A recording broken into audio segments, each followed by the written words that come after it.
Mis queridos hermanos, estamos muy contentos porque miren qué hermoso libro estamos estudiando, Esdras y Nehemías. Y no se olviden que si desean una copia gratuita de esta presentación, visiten escuelasabatica2000.org y compartan y pongan me gusta si les gusta esta presentación. El tema para hoy día es cómo hacer frente a la oposición. Cómo hacer frente a la oposición. Y para estudiar este tema hermoso vamos a orar, mis hermanos.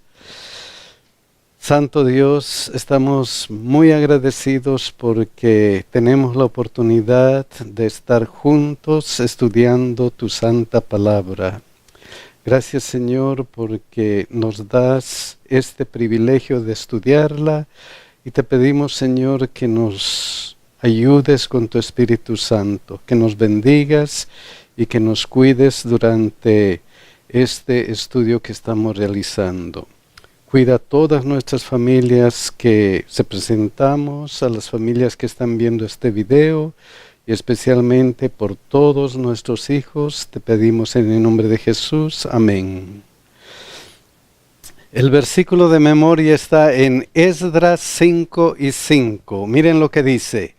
Mas los ojos de Dios estaban sobre los ancianos de los judíos, y no les hicieron cesar hasta que el asunto fuese llevado a Darío, y entonces respondieron por carta sobre esto. Vamos a estudiar cómo hacer frente a la oposición. Y miren, mis hermanos, Esdras 4:1 y 2. ¿Cómo empieza? Oyendo los enemigos de Judá y de Benjamín que los venidos de la cautividad edificaban el templo de Jehová, Dios de Israel, vinieron a Zorobabel y a los jefes de la casa paterna y les dijeron: edificaremos con vosotros, porque como vosotros buscamos a vuestro Dios, y a él ofrecemos sacrificio desde los días de Esarhadón, rey de Asiria, que nos hizo venir aquí. ¿Qué propuesta más buena para el pueblo de Israel? Están reconstruyendo el pueblo de Israel y entonces sus enemigos van y les dicen: ok, nos vamos a aliar. Vamos a construir el templo y ese es el templo que nosotros, ¿qué hacemos? Nosotros buscamos a vuestro Dios. Porque queremos estar con ustedes porque nosotros buscamos ¿a quién? A tu Dios. Nosotros buscamos a tu Dios. ¿Cuál sería la respuesta lógica a esta situación? La respuesta lógica sería: ok, bienvenidos, vengan, vamos a edificar juntos, porque parece que tenemos la misma meta, bienvenidos.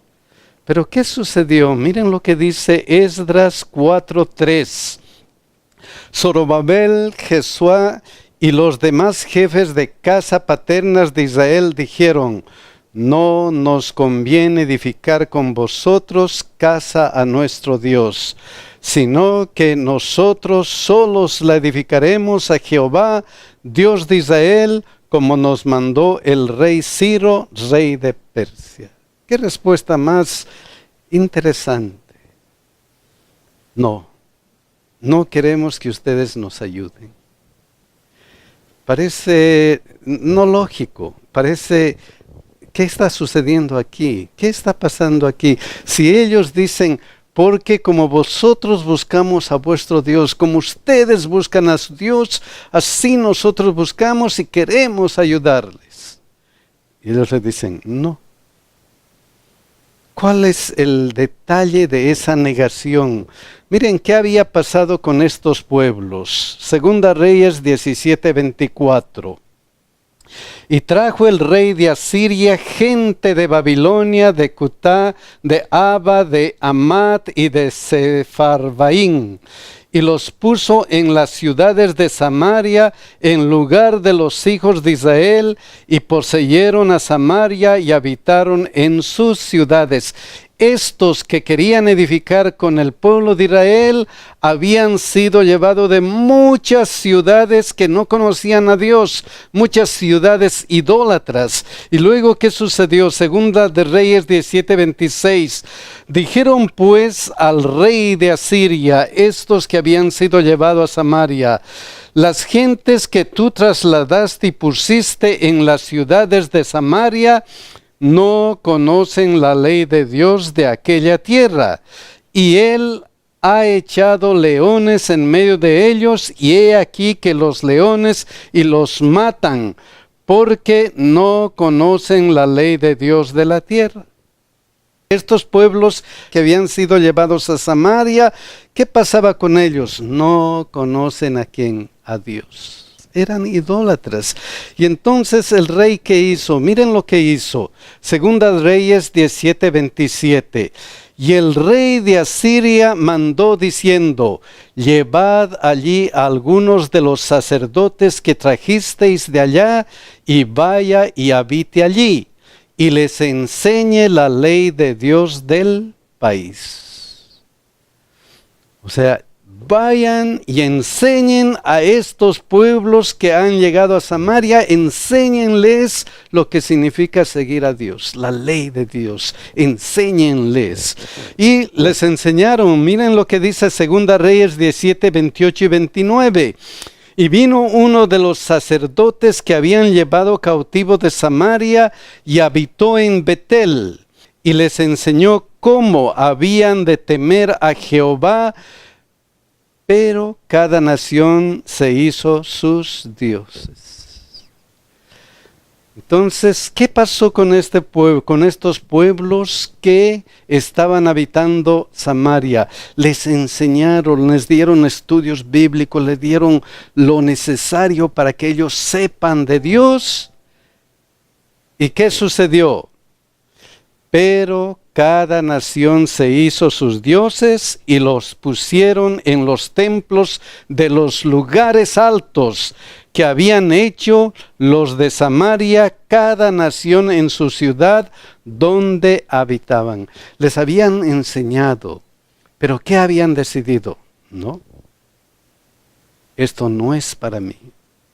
Vamos a seguir con nuestras prácticas idólatras. Vamos a seguir con nuestras prácticas idólatras. Entonces, ¿qué? Segunda Reyes 17:34. Hasta hoy hacen como antes.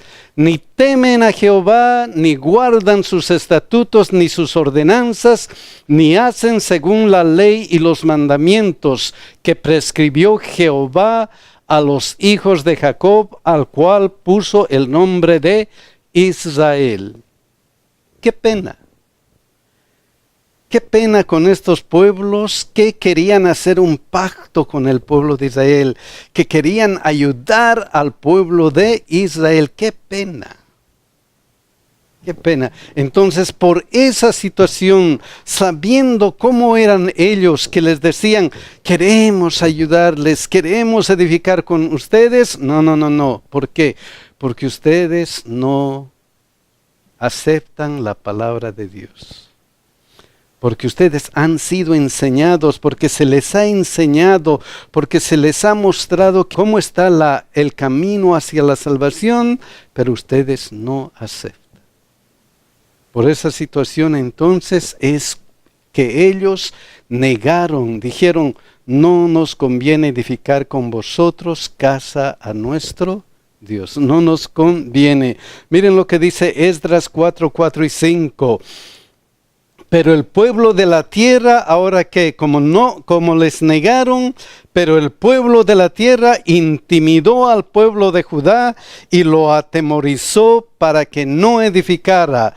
Sobornaron además contra ellos a los consejeros para frustrar sus propósitos todo el tiempo de Ciro, rey de Persia, y hasta el reinado de Darío, rey de Persia. Entonces, ¿qué sucede? Comienza la oposición, pero Dios tiene las salidas. Dios sabe, Dios envía a algo. Y en este caso, Esdras 5:1. Profetizaron Ageo y Zacarías, hijo de Ido, ambos profetas, a los judíos que estaban en Judá y en Jerusalén, en el nombre de Dios de Israel, quien estaba sobre ellos. ¿Quién estaba sobre ellos? Dios. Dios estaba sobre ellos. Y Dios les envía ánimo, les envía fortaleza. ¿Mediante quién? Mediante sus profetas. Y este profeta, miren lo que pasa, Ageo 1:1 y 2. En el año segundo del rey Darío, en el mes sexto, en el primer día del mes, vino palabra de Jehová por medio del profeta Ageo a Zorobabel, hijo de Salatiel, gobernador de Judá, y a Josué, hijo de Josadac, sumo sacerdote, diciendo: así ha hablado Jehová de los ejércitos, diciendo: este pueblo dice, no ha llegado aún el tiempo de que la casa de Jehová sea reedificada. ¿Hasta dónde había sido el ánimo? ¿Hasta dónde había caído el desánimo? ¿Hasta dónde se habían desanimado? Hasta decir, probablemente no es el tiempo. Probablemente no es el tiempo. Probablemente más adelante va a haber oportunidades mejores para edificar el templo. ¿Cuántas veces no nos sucede eso a nosotros? ¿Cuántas veces? No es mi tiempo. No es el tiempo de ayudar, no es el tiempo de hacer, no es el tiempo de edificar. No es el tiempo, no todavía. No todavía. Hasta ese punto había llegado ese problema del desánimo. ¿Y todo por qué? Porque otra gente les estaba intimidando. ¿Quién era más poderoso? ¿Esta gente o el Dios que estaba sobre ellos?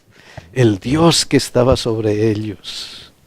A mí me gustó mucho pensar en esa parte de que ese mismo Dios es el mismo Dios que nosotros servimos hoy. Ajá. Y que cuando estamos en desánimo, en problemas, en dificultades, Dios no nos abandona. Dios envía siempre a alguien, tal cual le envió a ellos, a los profetas, para darles ánimos a continuar la obra que habían iniciado. Amén, amén. Siempre Dios está animando a su pueblo. Miren lo que dice Ageo 1:4 y 5. Es para vosotros tiempo, para vosotros de habitar en vuestras casas atesonadas, y esta casa está desierta. Pues así ha dicho Jehová de los ejércitos: meditad bien sobre vuestros caminos. Piensen, ¿es tiempo? ¿No ha llegado el tiempo? No se desanimen. No se desanimen, mediten en sus caminos, mediten en sus caminos. Ageo 1:6, sembráis mucho y recogéis poco, coméis y no os saciáis, bebéis y no quedáis satisfecho, os vestís y no os calentáis. El que trabaja jornal recibe su jornal en saco ¿de qué calidad? Roto. ¿Dónde está la fe? ¿Dónde está la fe? ¿Dónde está la fe? Mediten, dice, mediten cómo les está yendo. ¿Están bien? ¿Están bien desanimados, no queriendo trabajar para Dios, no queriendo trabajar para ayudar? ¿Están bien en esa situación? Mediten, piensen, porque miren cómo se sienten que nada les va bien. Me gusta mucho el comentario, hermano, que había la lección de Profetas y Reyes que dice que declararon que la falta de prosperidad temporal se debía a que no se había dado el primer lugar a los intereses de Dios. Los profetas le estaban diciendo al pueblo: ustedes perdieron de vista. Nuestro primer interés debía ser ¿qué? Dios. Miren lo que continúa Ageo 1:7 y 8. Así ha dicho Jehová de los ejércitos, meditad sobre vuestros caminos, subid al monte y traed madera y edificad la casa, y pondré en ella mi voluntad y seré glorificado, ha dicho Jehová. Así ha dicho Dios, que mediten, piensen, ¿quién está al mando? ¿Quién está pidiendo que edifiquen? Dios. Piensen, dice. Y la mejor manera de cambiar nuestra vida es meditando, pensando, ¿cómo estoy? ¿Cómo está mi vida? Entonces, los profetas alientan a reconstruir. Piensen, tienen que reconstruir. Y Esdras 5:2, miren lo que continúa. Entonces se levantaron Zorobabel, hijo de Salatiel, y Jesuá, hijo de Josadac, y comenzaron a reedificar la casa de Dios que estaba en Jerusalén, y con ellos los profetas de Dios que les ayudaban. ¿Qué resultado? ¿Qué resultado? ¿Obedecemos o no obedecemos a lo que los profetas nos dicen? ¿Obedecemos a que la Biblia nos dice cuando meditamos en la Biblia? ¿Qué es el resultado?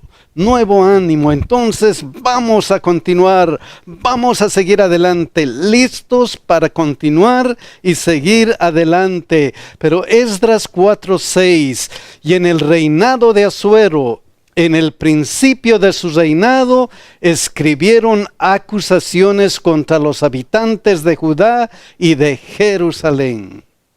Es que Satanás no está tranquilo.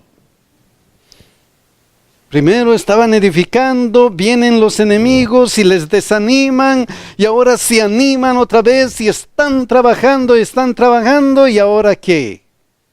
Les vienen acusaciones. Una cosa más, Esdras 4:7, también en días de Artajerjes escribieron Bislán, Mitrídates, Tabeel y los demás compañeros suyos a Artajerjes, rey de Persia, y la escritura y el lenguaje de la carta era en arameo.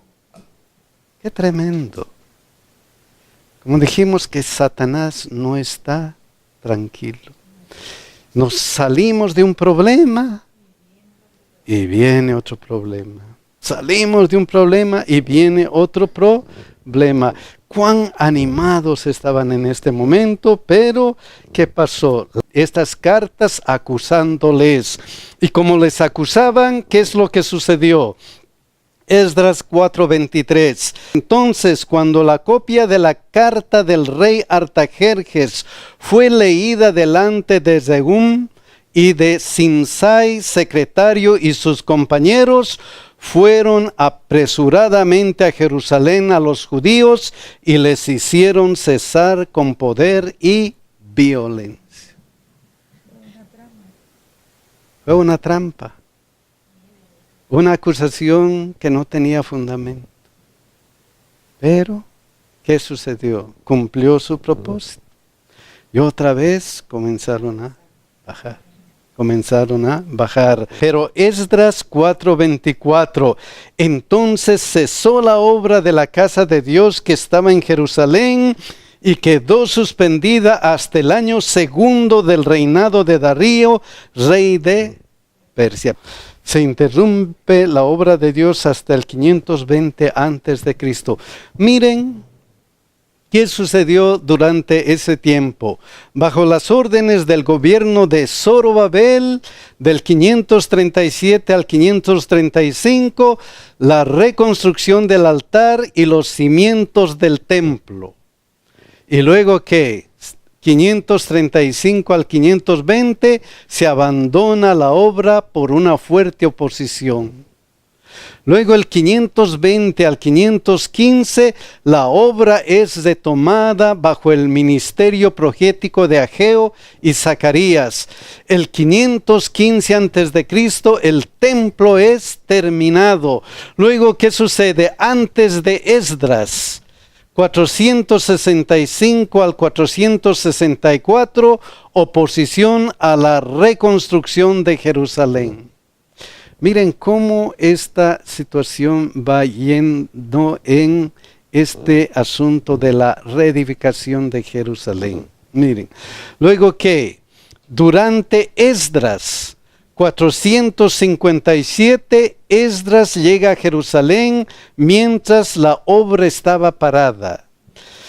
Durante Nehemías, ¿qué pasó con Nehemías? 445 y 444 antes de Cristo, Nehemías llega a Jerusalén y la oposición a la obra, y luego, después de 52 días, menos de 2 meses, se termina el muro.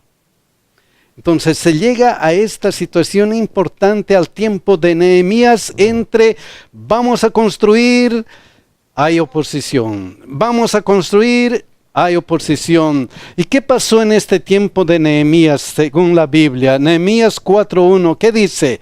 Cuando oyó Sanballat que nosotros edificábamos el muro, se enojó y se enfureció en gran manera e hizo escarnio de los judíos.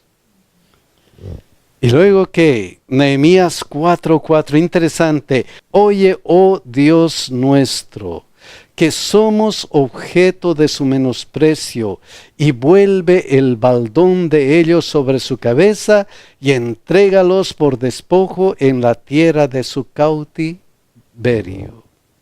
Ahora, ¿qué hace Nehemías? Ante tanta desesperación se vuelve a Dios. ¿A dónde va Nehemías? A la fuente de la salvación, a la fuente de aquel que puede todo. Y luego que miren Nehemías 4:6, ¿qué es lo que dice? Luego edificamos pues el muro y toda la muralla fue terminada hasta la mitad de su altura, porque el pueblo tuvo ánimo para trabajar. ¿Sabe que hay algo que cuando estaba estudiando esta parte, me recordaba del corito que dice, en las luchas y en las pruebas, la iglesia sigue caminando. Y ese es como el ejemplo continuo, los subes y bajas de nuestra vida cristiana. Vienen las pruebas, las dificultades, Satanás en diferentes formas nos presenta las piedras en el camino. Nos desanimamos, caemos, pero la obra no es nuestra, la obra es de Dios. Y lo que Él dice que va a hacer, se hace, aun cuando hayan muchísimas piedrecitas en el camino. Y sabe, Nehemías 4 decía, acordaos de quién, del Señor grande y qué, y temible, terrible, acordaos.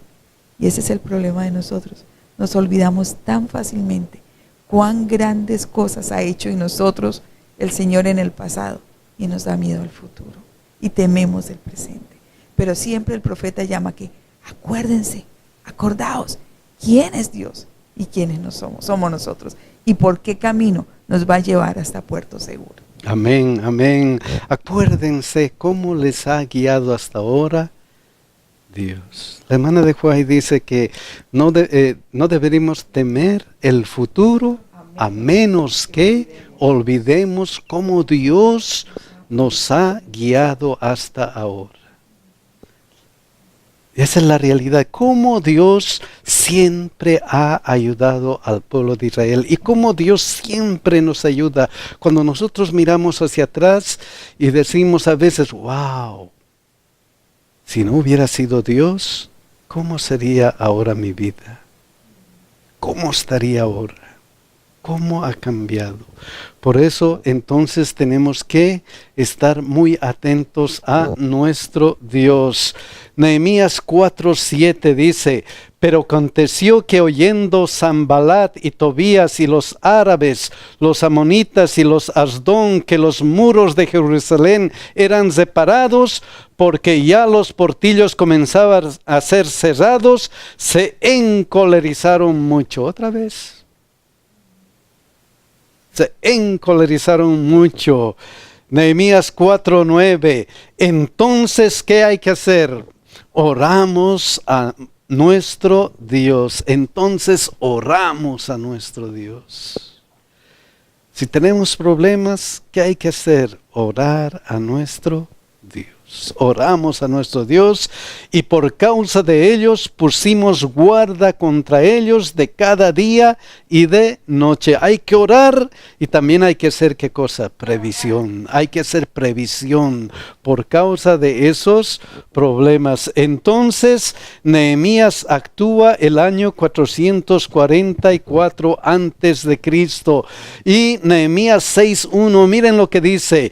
Cuando oyeron Sanballat y Tobías y Gesén el árabe y los demás de nuestros enemigos que yo había edificado el muro y que no quedaba en él portillo, aunque hasta aquel tiempo no había puesto las hojas en las puertas, el versículo 2 y 3 dice: Sanballat y Gesén enviaron a decirme, ven y reunámonos en alguna de las aldeas en el campo de Ono.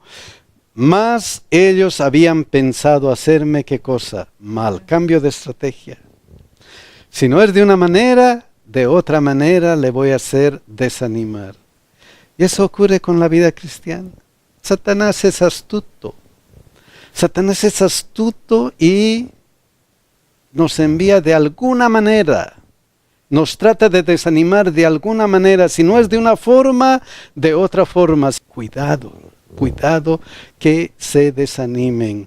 Entonces, mira, mas ellos habían pensado hacerme mal y les envié mensajeros diciendo, y esto es importante, yo hago una gran obra y no puedo ¿qué cosa? Ir. ¿Dónde está tu meta? ¿Dónde están tus ojos? ¿Dónde están nuestros ojos fijados? ¿Estamos haciendo esa gran obra? ¿O estamos listos para desviarnos? ¿Estamos listos para obedecer estas cosas de Satanás? ¿Cómo está nuestra vida a veces? ¿Cómo está nuestra vida? Lo importante es yo hago una gran obra y no puedo ir. Yo sé dónde estoy yendo, yo sé cuál es mi meta, yo sé qué es lo que voy a ganar, yo sé hacia dónde me estoy dirigiendo, hacia la patria celestial, y no puedo ni debo desviarme de ese cometido.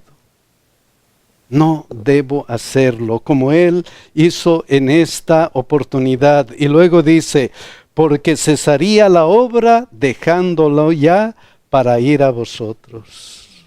Cuidado con estas diversiones, cuidado. Puedo dejar mi plan, puedo desviarme de mi plan, puedo estar como no enfocado en lo que más me interesa a mí, que es ganar la patria celestial. Qué importante, yo hago una gran obra y no puedo desviarme. Yo sé lo que estoy haciendo. Y yo sé en qué estoy fundamentado. Por eso 1 Corintios 5, 58 dice, así que hermanos míos, amados, estad firmes y constantes, creciendo en la obra del Señor, creciendo. Yo hago una gran obra. Crece en esa obra del Señor. No te desvíes ni para la izquierda ni para la derecha. Fija tus ojos en ¿quién? En Cristo. Fija tus ojos en Cristo, sabiendo que vuestro trabajo en el Señor no es en vano. Fija tus ojos en Cristo. Sigue adelante y piensa algo. Tu obra no es en vano. Algo más, mi hermano, hay un comentario ese día que dice que ellos estaban preparados para enfrentar ahora la oposición, pero que hicieron su parte y Dios hizo el resto. Amén. Eso es lo que nosotros tenemos que confiar, poner todo al servicio del Señor, hacer nuestra parte. Y si no terminamos, el resto es del Señor. Él lo va a terminar y dice, la fe de Nehemías en la protección de Dios es inspiradora. Sin embargo, y mire, esto fue tremendo Consejo para mí personalmente, no se sentó en el sofá a esperar que Dios hiciera todo. Se prepararon lo mejor que pudieron. Confiaban en el Señor los guiaba, pero se prepararon al máximo para hacer la obra que Él les había encomendado. ¿Cómo está nuestra preparación para hacer la obra que Él nos ha encomendado? Amén, amén. Así que, hermanos míos, amados, estad firmes y constantes creciendo en la obra del Señor siempre, sabiendo que vuestro trabajo en el Señor no es en vano. Que Dios nos bendiga, mis hermanos, y nos ayude a crecer siempre mirando a nuestro Señor Jesucristo. Que Dios nos bendiga y nos cuide.